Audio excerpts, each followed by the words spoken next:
मजलिस इत्तेहादुल मुस्लिमीन के तमाम ज़िम्मेदारान, आप तमाम लोगों को बताते हुए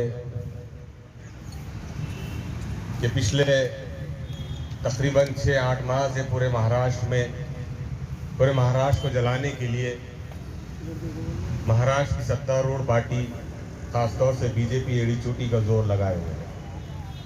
महाराष्ट्र के अलग अलग इलाकों में मुसलमानों को टारगेट करने की कोशिश की जा रही है और उन तमाम वाक़यात में अगर कोई जमात फ्रंट पर आकर हक़ व इंसाफ के लिए आवाज़ उठा रही है, सत्ता में बैठी पार्टियों को आंखें दिखा रही है, तो वो जमात मजलिस इत्तेहादुल मुस्लिमीन की है। जनाब बैरिस्टर असदुद्दीन ओवैसी साहब की हिदायत पर डॉक्टर अब्दुल गफ्फार कादरी साहब पिछले तकरीबन 4 महीनों से महाराष्ट्र के अलग अलग मकामात का दौरा कर रहे हैं। उन मकामात का दौरा कर रहे हैं जहां पर मनसूबाबंद तरीके से मुसलमानों को टारगेट करने की कोशिश की जा रही है। बात सिर्फ कुसेसावली सतारा डिस्ट्रिक्ट की नहीं है, बल्कि बात अकोला की हो, बात थाने की हो, घाटकोपर की हो, हर जगह मजलिस इत्तेहादुल मुस्लिमीन के नुमाइंदे की हैसियत से हमारे साथ यहाँ पर मौजूद मजलिस इत्तेहादुल मुस्लिमीन के महाराष्ट्र के वर्किंग प्रेसिडेंट जनाब अब्दुल गफ्फार कादरी साहब, औरंगाबाद शहर के हमारे शहर अध्यक्ष जनाब शारिक नजबंदी साहब और मजलिस इत्तेहादुल मुस्लिमीन के तमाम जिम्मेदारान और मीडिया कर्मी, आज रीजनल कमिश्नर ऑफिस के ऊपर ये धरना लेने का मकसद क्या था? ये धरना लेने का मकसद ये था कि जैसे आप सब जानते हैं, पिछले दिनों में जब सातारा के अंदर एक दंगल हुआ, एक घटना घड़ी, जब बीजेपी के महाराष्ट्र के वाइस प्रेसिडेंट ने सातारा के अंदर जब एक सोशल मीडिया के ऊपर पोस्ट फैली, उसके बाद जो है तो उस वाइस प्रेसिडेंट ने किया क्या, उसने एक 400 से 500 का मॉब जमा किया। वो मॉब को लेकर बीजेपी का वो वाइस प्रेसिडेंट पुलिस स्टेशन का घेराव करता है और जब पुलिस उनके ऊपर लाठीचार्ज करती है तो वो वाइस प्रेसिडेंट उस मॉब को लेकर एक मुस्लिम बस्ती की तरफ जाता है। मुस्लिम बस्ती के अंदर जाकर मुसलमानों के घरों को जो है तो तोड़ने की कोशिश की जाती है। वहां पर एक मस्जिद थी, उस मस्जिद के अंदर नूरुल हसन नाम का एक इंजीनियर था, एक 30 साल का नौजवान था। वो नौजवान की कुछ ही महीने पहले शादी हुई थी। वो जब घर से निकलता है तो अपनी 7 महीने की प्रेग्नेंट बीवी को कहता है, उसके वालिद साहब को कहता है कि मैं नमाज के लिए जा रहा हूँ, ईशा की नमाज से वापस आने के बाद इंशाल्लाह साथ में खाना खाएंगे। वो इंजीनियर नौजवान नमाज के लिए जाता है और जब नमाज चल रही होती है, नमाज के दौरान में यही बीजेपी का ये वाइस प्रेसिडेंट 400 से 500 के मॉब को लेकर मस्जिद के दरवाजों को तोड़कर मस्जिद के अंदर ये मॉब घुसता है। बुजुर्गों को मारा जाता है, नौजवानों को पीटा जाता है और नूरुल हसन जो कि एक इंजीनियर था, एक पढ़ा लिखा नौजवान था, उसके सर के ऊपर जो है तो एक फर्शी को डाल दी जाती है। नूरुल हसन का जगह पर इंतकाल हो जाता है। ये जब सारा वाकया हो रहा था, ये जब सारा दंगल हो रहा था, ऐसा नहीं है कि पुलिस स्टेशन उस मुकाम से बहुत दूर था, आधे किलोमीटर के फासले के ऊपर पुलिस स्टेशन था, मगर किसी पुलिस कर्मचारी ने सातारा के उस गांव के लोगों की मदद नहीं की, नूरुल हसन की मदद नहीं की।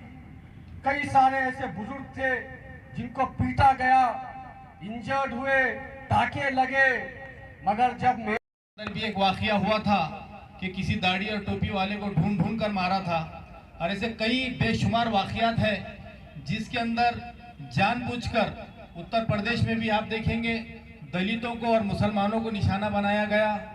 बहुत सारी जगह जो है कत्लेआम इन दोनों ही कम्युनिटीज़ के हुए हैं। तो ये शायद ये लोग बात भूल रहे हैं कि अभी हम लोग सिर्फ खामोश है और हम चाहते हैं कि कानून को जो है तो अपना काम करने दिया जाए और इस देश के अंदर जो भाईचारे का माहौल है वो बना रहे, क्योंकि इससे सारे हिंदुस्तान का फायदा होने वाला है। लेकिन जुल्म और ज्यादती ज्यादा दिन चलने वाली नहीं है, क्योंकि अभी जैसा शहर सदर साहब ने कहा कि अब लोग जागरूक हो चुके हैं और जुल्म और नाइंसाफी का वो जो है तो अब हिसाब किताब लेना जानते हैं, क्योंकि इसके अंदर यहाँ पर किसी की जागीर नहीं है कि वो हिंदुस्तान को अपने हिसाब से चलाए। ये हिंदुस्तान चलेगा तो सिर्फ और सिर्फ बाबा साहब अम्बेडकर के संविधान से ही चलेगा। अगर कोई लोग समझ रहे होंगे कि हम दादागिरी पे चलाएंगे तो ऐसा होने वाला नहीं है। और ये लोग आप तमाम जानते हैं कि ये कानून की वजह से सारे लोगों की हिफाजत होती है, तो ये लोग कानून को भी ख़त्म करने के लिए पड़े हैं। लेकिन आज हमारी ये लीडरशिप जो खड़ी है बैरिस्टर असदुद्दीन अवैसी साहब के नेतृत्व में, वो हिंदुस्तान में कहीं पर भी किसी पे भी जुल्म हो, किसी भी समाज के ऊपर हो, वो ज़रूर उसके ऊपर आवाज़ उठाते हैं। लेकिन ये लोग बदनाम करते हैं कि ये लोग जो है तो भड़काऊ भाषण करते हैं, ये करते हैं। अगर किसी जुल्म के खिलाफ आवाज़ उठाना भड़काऊ भाषण है तो हम यकीनन भड़काऊ भाषण देते रहेंगे।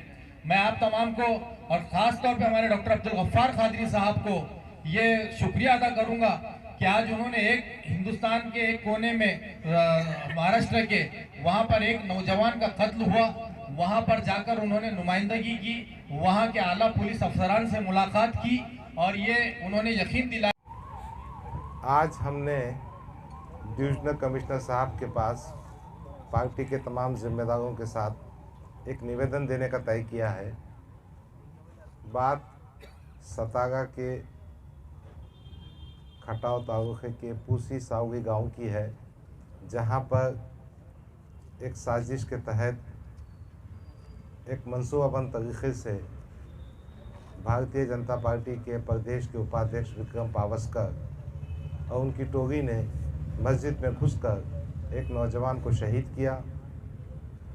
13 नौजवानों को गंभीर रूप से ज़ख्मी किया, 2 व्हीलर्स को जगाया, एक दुकान को जगा दिया, मस्जिद की बेहुरमती की, मस्जिद के सामान को बुरी तरह से जगाया, तोड़-फोड़ की।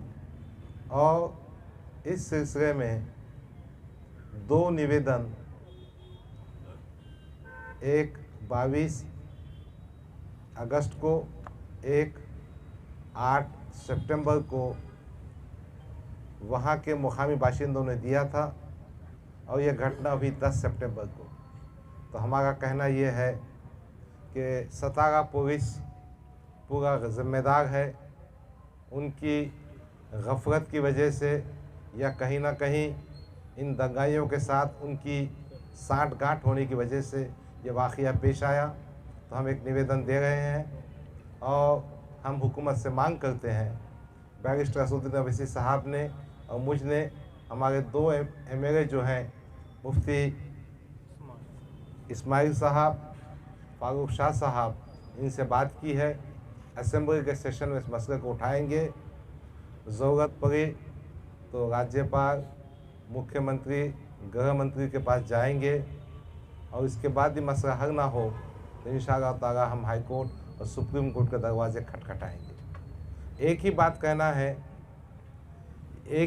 कहना है, जो कौम सियासी तौर पर कमज़ोर होती है वो कोई तवक्को ना करे। जिस कौम की लीडरशिप इतनी नामर्द होती है, अभी मैं सुन रहा था हमारे भाई समीर साजिद बिगड़र कह रहे थे, जिस मतदार संघ में एक मुसलमान का कद्दावर नेता है वो भी अपनी बहनों की, बेटियों की जान माल की हिफाजत नहीं कर सकता, तो ऐसी लीडरशिप पे लानत है। ऐसी क़ियादत फिटकारने की है और मुसलमानों को भी होश में आना चाहिए तो किसको नेता माने और कौन सी पार्टी का साथ दे।